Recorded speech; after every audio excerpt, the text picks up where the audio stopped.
We're taking your man. Oh? We're taking your woman. Imagine coming home to your family house and I'm in your dad's recliner. I've smashed your mom. She's baking me cookies. And now it's time for Brad versus TikTok, my daily segment where I take on the craziest ideas from the Clock app. Pronoun of the day is slugs.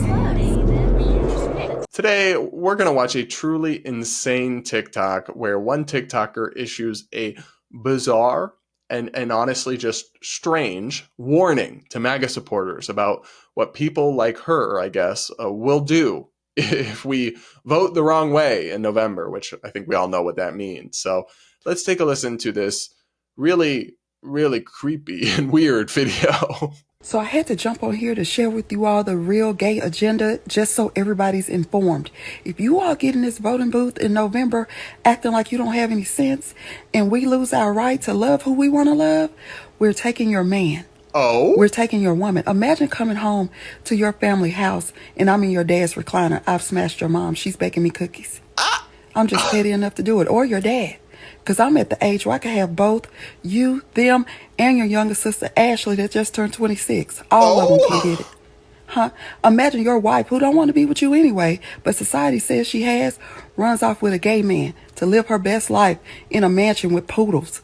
No worries. Huh? Trans woman, trans man, taking your whole family unit apart because you want to play.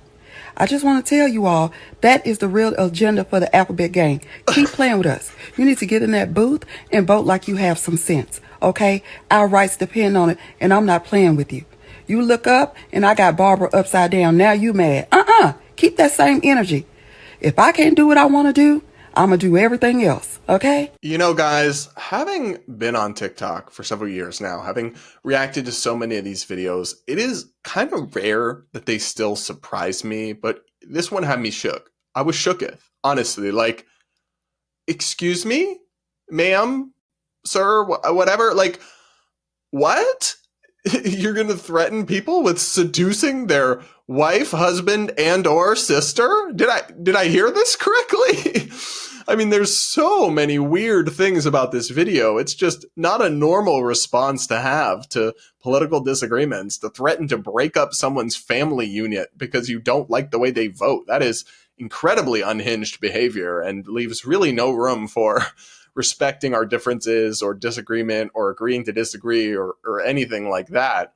And it's all based on this false premise that you hear from the LGBT crowd, the LGBT activist crowd, not the normal sane gays and lesbians like me, of course, but the activist crowd. You hear this all the time. Our rights are on the line. And for as far as gays and lesbians and bisexuals are concerned, that really isn't true. Trump supports gay marriage, so even if he were to win, that's really not in danger. It's enshrined into federal law, even if the Supreme Court were to overturn it, which I don't think they're going to do.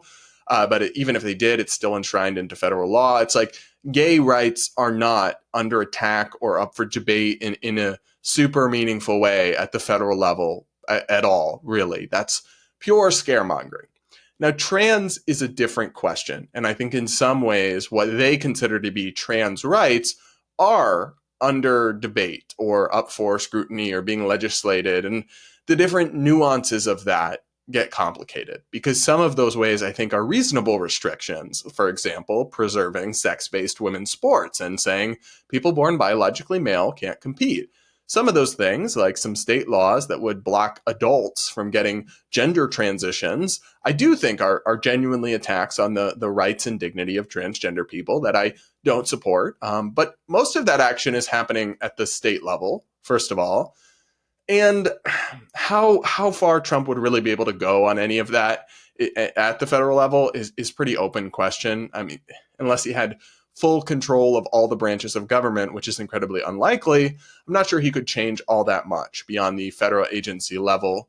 In terms of, he would need actual legislation to make sweeping changes. And unless he gets a 60 vote majority in the Senate, that's not going to happen. So on that one, I don't think it's as much fear mongering to say our rights are up for debate or our rights are on the ballot. Like, that's somewhat true, but I don't think it's as dire as they make it out to be. And regardless, it certainly doesn't justify trying to break up other people's families or weaponized sexualization. Like, it's also like, LGBT people need to stop posting online things that seem perfectly calibrated to essentially confirm the biases that people have against us. Like, LGBTs coming for your family, coming for your kids. No, not really. Not most of us. Like, I'm certainly not. Gays like me all over this country are not doing that in any way, shape, or form. But then you have some LGBT activists taking to TikTok and being like, yeah, I'm coming for your family. I'm coming for your wife and your dad and maybe your daughter. Like,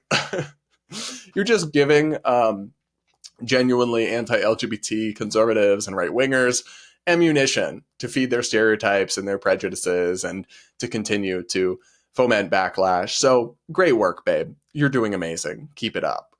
So the other thing about this person is that there's a little bit of like arrogance to this, as if this person just thinks they must be so hot that like people can't resist them. Like, I could have your dad, I could have your wife, I could have your sister. I really don't think you could. I don't think you could steal my boyfriend because I don't think he would be into you, and I actually don't think anyone could steal him because we actually have a strong and special relationship. And I like, unless you really can't steal someone's man or someone's wife or anything like that. Like, if they're not loyal to begin with, is the only way they can be stolen. A loyal person in a healthy, strong relationship can't be enticed away, no matter how hot you think you are. And so, to whatever extent this was meant seriously, which I guess I question, it may have also just been a form of rage bait, engagement bait. And here I go, feeding that. I do acknowledge my part in this in some small way.